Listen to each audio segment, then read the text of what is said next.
Vous voulez toujours avoir raison. Eh bien, vous n'avez pas raison de toujours vouloir avoir raison, et moi j'ai raison de vous le dire. Voilà.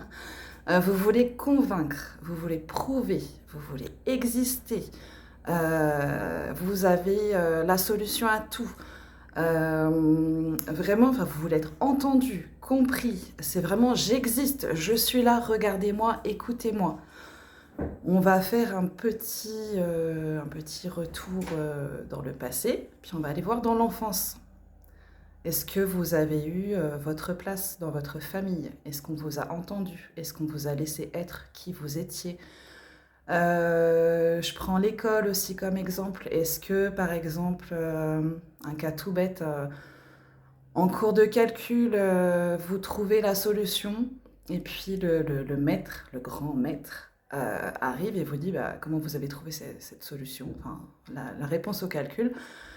Et vous, vous savez pas, mais vous l'avez trouvé. Et le maître est là en train de vous dire non, en fait, il y a enfin, il y a une manière de faire, c'est cette manière, et tu vas la faire. Et peu importe comment tu as trouvé la solution, moi je veux que tu fasses de cette manière-là.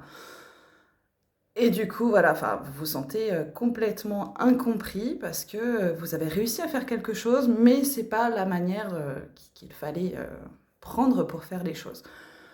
Donc, tout ce qui vous a empêché d'être vous-même quand vous étiez plus petit, toutes les incompréhensions que vous avez subies, les moqueries, enfin voilà, tout ce qui fait que vous n'avez pas été, vous ne vous êtes pas senti à votre place, et ben ça peut se répercuter quand on est adulte et que ben, on veut toujours avoir raison, on veut trouver absolument cette place.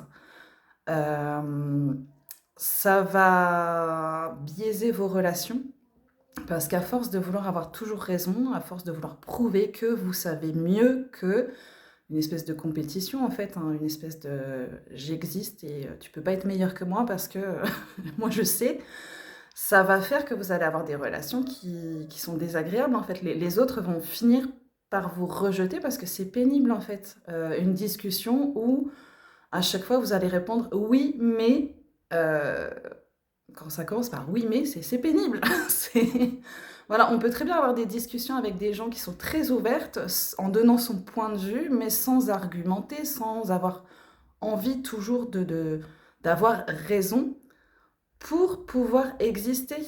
On n'est pas obligé d'avoir raison sur tout, on existe de toute façon. Et voilà, souvent les personnes qui veulent toujours avoir raison ne se rendent pas forcément compte de ça.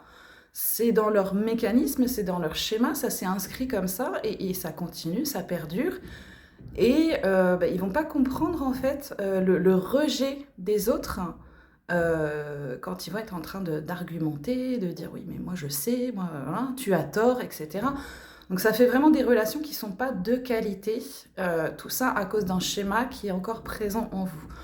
Donc je sais pas où vous en êtes par rapport à ça. Est-ce que vous êtes toujours en train d'argumenter, de vouloir avoir raison, de prouver que vous savez? Et si oui, est-ce que vous savez d'où ça vient? Et est-ce que, voilà, posez-vous des questions sur, bah oui, qu'est-ce qui s'est passé pour que j'en arrive là, à vouloir toujours avoir raison? Et une fois que c'est fait, bah, essayez de modifier un peu votre façon de communiquer avec les gens et vous allez vous apercevoir que c'est beaucoup plus léger, en fait, à vivre pour vous et pour les autres. C'est, c'est se foutre la paix avant tout, avec soi, mais aussi foutre la paix aux autres quelque part.